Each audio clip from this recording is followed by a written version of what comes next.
Ruben Amorim has been sacked from Manchester United. It was announced earlier this morning, and he got told also earlier this morning that he was going to be relieved of his duties. He said goodbye to his staff and players, and since then, Darren Fletcher will now take charge for the match against Burnley, and that will be the only game he takes charge for at this moment in time anyway. But I do believe Man United wants someone to come in just until the end of the season, just to see him out, get him as high up as in the Premier League as they possibly can. They currently sit in 6th, so what they're probably saying is try to get them into the top 4, which probably won't happen, but it depends who they get in, it really does.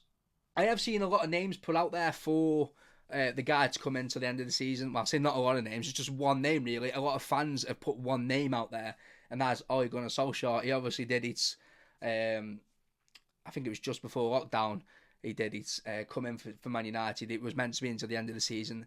Did a cracking job, got the job, and he did a real good job at Man United. In my opinion, Ruben Amorim did a really good job, I will say. To be sat in, well, in my opinion, he did a really good job. Obviously, he's been sacked, and I'm going to give you stats of why he didn't do a good job. But in my opinion, this season, he's done a really good job. They currently sit in 6th with a makeshift squad. He's got a makeshift back line. He's got a lot of injuries, and a few of his most important players have gone off to AFCON. So to be sat in 6th with a makeshift squad, in my opinion, is really good.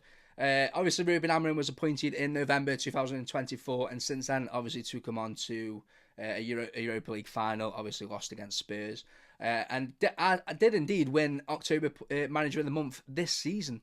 So that shows how well he somewhat did this season at United. And I think in the last 12 games, they've only lost 2, but they have drawn a lot of games, and especially the last 2 results against Leeds and Wolves, drawing both of them. It's not good enough. It won't ever be good enough for United standards. And having Burnley next, if they didn't get a result against Burnley, his job probably would have been even more in jeopardy anyway. So getting on to some stats that I've seen after his sacking, his win ratio is really poor compared to the managers since Fergie's left.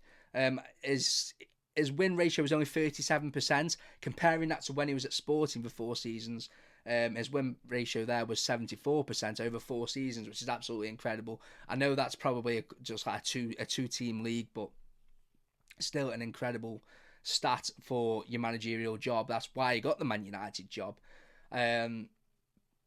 His other one was, it's not really his fault. He has cost Man United a lot of money. They paid, I think it was just under 10 million to get him away from Sporting and give him the Man United job. They've paid him a lot of money in his salary since he's been there, and they've obviously had to pay him off with the rest of his wages. So in hindsight, Ruben Amorim is laughing with the amount of money that's in his back pocket right now. But this isn't all Ruben Amorim's fault. You've got to look upstairs. It's the people upstairs which is probably the main reason why Man United struggle with managers. When he come in, when they appointed Ruben Amorim and took him from Sporting, they knew he had one system that he played, which he played at Sporting. They knew that was a back 3 and didn't support that. I know they've chucked a lot of money into the club and spent a lot of money on players, for example, Sesko, Cunha, and Buemo. That's just for example. But they aren't 3 players that suit his system. His system need wing backs when you've got Dalot playing. Obviously, they signed Dorgu. I know they signed Dorgu, but he's still young and adapting. And these last couple of games, he's been really good. But before Dorgu come in, Dalot was playing left wing back. He's not even a left wing back. He's a right back. So I won't even say he's a wing back. He's a full-on defensive full back. Ahmad was playing wing back, which he's not a wing back. He's a winger.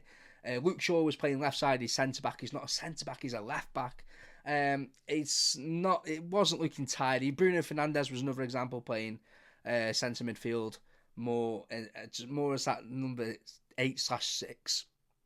When he's a number 10, he wants to be at the front of the pitch and let another 2. What I'm saying is a 4-3-3. He plays in the number 10 and he has 2 midfielders behind him. That's Bruno's best position. But yeah, it's not all Amorim's fault. He stuck with his system, which I understand that stubborn, sticks with his system, doesn't change it. But the owners knew that. They should have backed him. They should have put money into the squad. Didn't. So it's kind of their fault. Moving on from Ruben Amorim now, obviously he's not Man United's problem anymore. He's gone. He is now the past. So, who will be the one to take over Man United in the summer? I have seen loads and loads and loads of names put out there. I'll pull up right here all the names that are listed on betting. But you've got Glasner from Crystal Palace, which is an absolutely incredible shout. He's out of contract at the end of the year. It will cost him nothing as well. And he's a really good manager. He's been really good at Crystal Palace.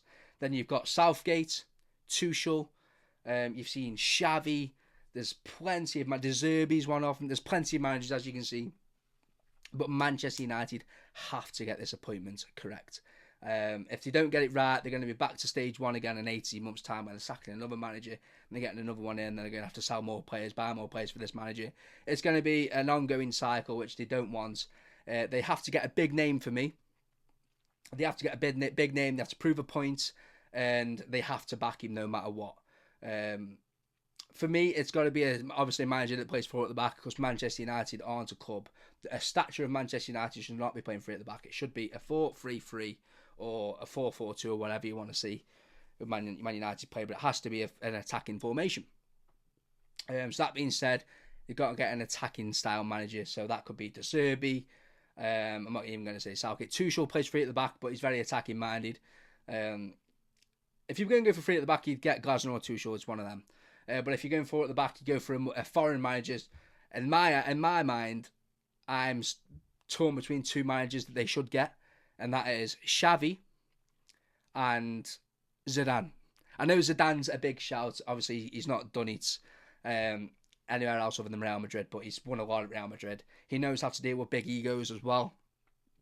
It would be a risk, but it'd probably be a risk worth taking, which it definitely isn't a bad thing. Xavi, on the other hand, is also a big risk. Another risk that would be worth taking. They both play quick, flow, attacking football. They play 4-3-3. It's what Manchester United need right now. Man United fans, please let me know what you think down below of the sacking of Ruben Amorim. Was it the correct decision? Was it the wrong decision? Was it too soon? Was it too late? And who you want in next? Let me know if it's a name I haven't even mentioned. Let me know down below what you think, and I am now uploading a lot more videos, so please, if you don't be shy to drop me a like, comment down below, and make sure to subscribe. It's free, boys, it's free. So yeah, I'll be doing more videos like this, so please, boys, take care and love you all.